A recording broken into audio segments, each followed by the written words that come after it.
Film तो हम सभी देखते हैं, लेकिन क्या आपने कभी ये सोचा है कि ये फिल्म पैसा कैसे कमाती है?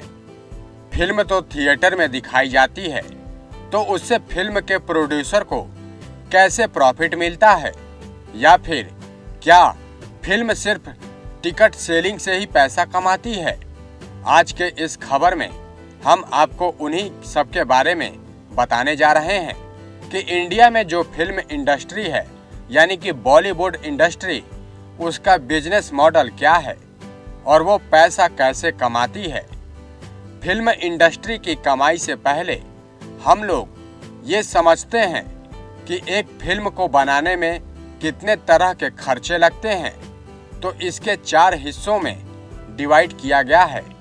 मतलब कि जब एक फिल्म बनती है तो वो इन 4 स्टेज से होकर गुजरती है। डेवलपमेंट, दूसरा प्री प्रोडक्शन, तीसरा प्रोडक्शन और चौथा पोस्ट प्रोडक्शन।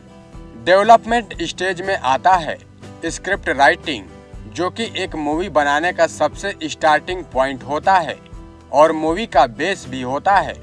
मतलब कि स्टोरी, डायलॉग्स, ये सारी चीजें जो हैं वो डेवलपमेंट स्टेज में आती हैं।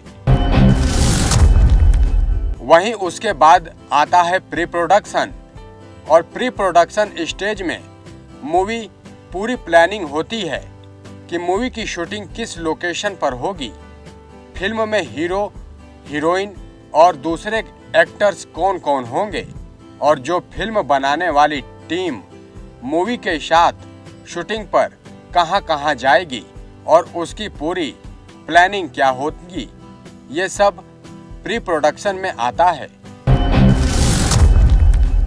वहीं उसके बाद आता है तीसरा स्टेज, जो कि तीसरा स्टेज है प्रोडक्शन स्टेज, और इस स्टेज में मूवी की एक्चुअल में पूरी शूटिंग होती है, जो उसकी प्लानिंग के अनुसार हुई होती है। उसके मुताबिक फिल्म की पूरी शूटिंग की जाती है। हम सब फिल्म के शूटिंग के स्टार्ट होने से उसके आखिरी तक जितनी भी चीजें हैं वो आती हैं प्रोडक्शन स्टेज के अंदर। फिर आती है लास्ट स्टेज, यानी कि पोस्ट प्रोडक्शन। इसमें जो मूवी शूट हुई होती है उसकी editing, visual effects, sound design और म्यूजिक वगैरह का काम किया जाता है। अब यहाँ पर मूवी बनने के 4 स्टेज कंप्लीट होने के बाद फिल्म पूरी तरह से बनकर तैयार हो जाती है। अब यहाँ तक फिल्म के बनाने में जितने भी खर्चे हुए हैं, जैसे कि हीरो हीरोइन की प्रोडक्शन, डिजाइनिंग, टेक्नीशियन, आर्टिस्ट और भी फिल्म से जुड़े जो खर्चे हैं, इन सभी खर्च को फिल्म प्रोड्यूसर अदा करता है। अब हम सब जानते हैं कि फिल्म प्रोड्यूसर जो इस मूवी पर पैसा लगाता है, वो इससे कैसे प्रॉफिट कमाता है। ये सारा बिजनेस मॉडल सप्लाई चेन पर काम करता है। यहाँ पर 2 केस होते हैं। फर्स्ट केस, इसमें कुछ फिल्म प्रोड्यूसर खुद ही डिस्ट्रीब्यूटर भी होते हैं, जैसे यशराज फिल्म्स, धर्मा प्रोडक्शन, इरोज नाउ, etc। अब आता है दूसरा केस, और इस केस में इंडिविजुअल प्रोड्यूसर होते हैं जो दूसरे डिस्ट्रीब्यूटर को मूवी बेच देते हैं और उसमें अपना प्रॉफिट कमा लेते हैं। अगर हम यहाँ सेकेंड केस की बात करें तो प्रोड्यूसर के लिए पहले ही मूवी हिट होती है, क्योंकि प्रोड्यूसर ने पहले ही फिल्म को प्रॉफिट पर डिस्ट्रीब्यूटर को बेच दिया होता है। तो मूवी अगर कल फ्लॉप भी हो जाती है तो उसका नुकसान डिस्ट्रीब्यूटर को उठाना पड़ता है। वितरक यानी कि डिस्ट्रीब्यूटर, असली खेल यहीं से शुरू होता है, और डिस्ट्रीब्यूटर उसके बाद फिल्म के मार्केटिंग, प्रमोशन और एडवर्टाइजिंग पर अच्छा खासा पैसा खर्च करता है, क्योंकि आजकल मार्केटिंग प्रमोशन का मूवीज के हिट या फिर फ्लॉप होने में एक बहुत बड़ी भूमिका निभाता है। अब मार्केटिंग और प्रमोशन करने के बाद कुल मिलाकर फिल्म का जो खर्च होता है वो यहाँ पर आ जाती है। अब फिल्म रिलीज होने के लिए तैयार है अब यहाँ आपके मन में ये सवाल उठ रहा होगा कि अब डिस्ट्रीब्यूटर इस फिल्म से पैसे कैसे कमाता होगा। तो सबसे पहले डिस्ट्रीब्यूटर जो कि सैटेलाइट राइट्स और म्यूजिक राइट्स है वो बेच देता है। सैटेलाइट राइट्स मतलब जब मूवी को टीवी पर दिखाया जाता है तो टीवी चैनल को उस मूवी के राइट्स को खरीदने के लिए प्रोड्यूसर और डिस्ट्रीब्यूटर्स को अच्छा खासा पैसा रकम देना पड़ता है। तो मूवी के रिलीज होने से पहले ही इस तरह के टीवी, म्यूजिक, ऑनलाइन राइट्स बेचने के लिए डिस्ट्रीब्यूटर्स एक डिसेंट अमाउंट यानी कि बड़ी रकम को जमा कर लेता है। उसके बाद आता है मेन काम, मूवीज को थिएटर्स में रिलीज करवाना। उसके लिए डिस्ट्रीब्यूटर्स अपने नीचे के सब डिस्ट्रीब्यूटर्स को मूवीज के राइट्स बेच देते हैं जो कि देश के अलग अलग भागों में मौजूद होते हैं। अब ये सभी वितरक यानी कि डिस्ट्रीब्यूटर्स उनके एरिया में जो सिनेमा थिएटर्स हैं उनके मालिकों को ये मूवी के प्रिंट बेच देते हैं। अब जो फिल्म रिलीज होती है और जो उस फिल्म के टिकट बेचकर पैसा कमाया जाता है उसे कहते हैं कुल आमदनी। तो उस ग्रास इनकम में से सारे टैक्स अदा कर देने के बाद जो नेट इनकम बचती है उसे थिएटर्स के मालिक डिस्ट्रीब्यूटर्स के साथ शेयर करते हैं जो कि लगभग इन अनुपात यानी कि रेशियो में बटी होती है। मतलब अगर कोई मूवी 100 करोड़ कमाती है तो थिएटर्स 25 करोड़ रखेगा और डिस्ट्रीब्यूटर्स को मिलेंगे 75 करोड़ यानी कि 75 करोड़। मल्टीप्लेक्स में ये रेशियो थोड़ा ज़्यादा होता है और ये हर सप्ताह के मुताबिक होता है। जैसे कि पहला सप्ताह 50-50, दूसरा सप्ताह 60-40, तीसरा सप्ताह 70-30 और तीसरा सप्ताह सेम।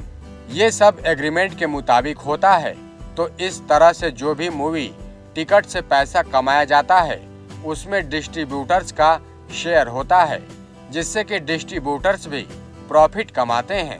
अब मान लीजिए अगर कोई मूवी की टिकट नहीं बिकती है तो मूवी थिएटर पैसा नहीं कमा पाती है जिससे कि डिस्ट्रीब्यूटर्स को नुकसान यानी कि लॉस में चला जाना पड़ता है और फिल्म फ्लॉप हो जाती है। उदाहरण के तौर पर इस चीज को अच्छे से समझने के लिए एक इंडियन मूवी का उदाहरण ले लेते हैं और उदाहरण लेते हैं हम हिंदी मीडियम मूवी का। तो हिंदी मीडियम मूवी का बजट हम मान लेते हैं 20 करोड़। मतलब कि हिंदी मीडियम मूवी 20 करोड़ के कुल खर्च पर पूरी तरह से बनकर तैयार हुई है। अब मान लीजिए प्रोड्यूसर ने डिस्ट्रीब्यूटर्स को इस मूवी के राइट बेच दिए 40 करोड़ में। तो यहाँ पर जो इस फिल्म के प्रोड्यूसर हैं वो प्रॉफिट में आ चुके हैं। अब डिस्ट्रीब्यूटर्स ने इस फिल्म की मार्केटिंग और प्रमोशन पर खर्च किए उसके ऊपर 10 करोड़। तो डिस्ट्रीब्यूटर्स के लिए फिल्म का पूरा खर्च हो जाएगा 50 करोड़। और अब डिस्ट्रीब्यूटर्स ने इस फिल्म के सैटेलाइट्स राइट्स को 15 करोड़ में बेच दिया। तो डिस्ट्रीब्यूटर्स के 15 करोड़ तो यहीं से वापस यानी कि रिकवर हो गया। अब डिस्ट्रीब्यूटर्स ने इस फिल्म को इंडिया में जो अलग अलग सब डिस्ट्रीब्यूटर हैं उनको बेच दिया और इन सब डिस्ट्रीब्यूटर्स ने बेच दिया अपने एरिया के मूवी थिएटर के मालिकों को। हम यहाँ सिर्फ सिंगल स्क्रीन थिएटर का उदाहरण दे रहे हैं ताकि आपको ये कैलकुलेशन अच्छे से समझ में आ सके। तो मान लीजिए इस मूवी ने कुल ग्रास इनकम यानी कि कुल कमाई की 100 करोड़ की टिकट सेलिंग से। अब इस ग्रास इनकम 100 करोड़ में जीएसटी जुड़ा रहता है जो कि मूवी थिएटर को सरकार को पे करना रहता है। तो यहाँ पर कुल इनकम हो जाएगी 22 करोड़। अगर आप अब ये सोच रहे हैं कि ये 22 करोड़ कैसे आए, तो जब हम मूवी थिएटर से टिकट खरीदते हैं तो उसके अंदर यानी कि पहले से ही जीएसटी जुड़ा होता है। तो इसका मतलब इस 100 करोड़ में से जीएसटी जुड़ा हुआ है। तो हमें इस 100 करोड़ का 28% नहीं करना है जो इस टिकट की मूल्य थी उस पर 28% करना होता तो आता है 22 करोड़। अब टैक्स पे करने के बाद इस मूवी का कुल ग्रॉस इनकम यानी कि कुल कमाई हो जाएगा। अब इसमें जैसे हमने ऊपर रेशियो में आपको बताया कि सिंगल स्क्रीन का, उस हिसाब से अब ये डिस्ट्रीब्यूटर को चला जाएगा। तो 75 करोड़ में अगर डिस्ट्रीब्यूटर का शेयर निकालेंगे तो ये होगा कि उसके बाद मूवी थिएटर के पास रहेगा। तो अब हम देखते हैं कि डिस्ट्रीब्यूटर को इस मूवी से कितना प्रॉफिट हुआ है। तो डिस्ट्रीब्यूटर ने इस फिल्म के राइट्स यानी प्रोड्यूसर से जो खरीदे थे 40 करोड़ में, और फिर इस फिल्म के मार्केटिंग और प्रमोशन पर उसने खर्च किए थे 10 करोड़। तो डिस्ट्रीब्यूटर्स की इस फिल्म पर कुल लागत हो जाएगी 50 करोड़ और डिस्ट्रीब्यूटर की इस फिल्म से पूरी कमाई हुई है सैटेलाइट राइट्स 15 करोड़ और मूवी थिएटर से 58 करोड़। तो कुल मिलाकर डिस्ट्रीब्यूटर्स की इस फिल्म से इनकम हो गई 73.5 करोड़। इस फिल्म को अच्छा प्रॉफिट हुआ है। तो इस फिल्म को हिट या फिर सुपर हिट घोषित किया जाता है। तो ऐसे ही जो फिल्म इंडस्ट्री का बिजनेस मॉडल है वो काम करता है। जैसा कि हमने पहले ही आपको बताया था कि कई मामलों में प्रोड्यूसर खुद ही डिस्ट्रीब्यूटर होते हैं और फिल्म में बड़े एक्टर्स काम कर रहे होते हैं, तब फिल्म के सक्सेस यानी कि हिट होने के चांसेस और भी बढ़ जाते हैं। इसलिए प्रोड्यूसर खुद रिस्क लेने के लिए तैयार हो जाता है, मतलब कि फिल्म पर पूरा खर्च करने को तैयार हो जाता है। तो दर्शकों, हम उम्मीद करते हैं आप सभी को हमारा ये खबर अच्छा लगा होगा। अगर आपको ये खबर अच्छा लगा हो तो आप इसे अपने दोस्तों के साथ शेयर कीजिए और ऐसे ही बेहतरीन ज्ञानवर्धक खबर के लिए देखते रहिए नेक्स्ट 9 न्यूज। और हाँ, हमारे चैनल का बेल आइकन दबाना बिल्कुल भी ना भूलें। धन्यवाद।